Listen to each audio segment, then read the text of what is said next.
One of the other issues that may or may not happen on some of the machinery, whenever you're sitting still, you try to let go of the handle, the machine will kind of creep or turn or move on its own. Generally that can be taken care of because by replacing a spring. Sometimes these springs will break, and then that's your centering spring. If the centering spring is not broken, that means that this adjustment right here, this Allen head,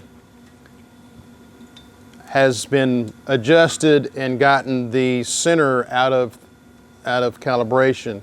So what we're going to do is we're going to show you, we're going to go ahead and start the engine, and the shifter is going to be in the neutral position, but that left side tire is still going to be moving, and then Colt and I will work together, and I will move this in order to try to get that tire to stop moving. And then whenever it's stopped moving, shifter's in neutral, then I can tighten the bolt back down and lock it into place. So let's go ahead and start the engine. And walk around and look at it. And it is spinning, so we're going to loosen this bolt, and we're going to adjust this. You can see that will stay.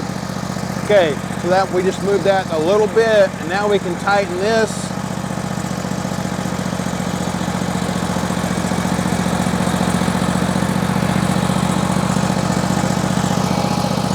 And then we pop that a few times just to make sure that it's back in neutral and that tire is stopped.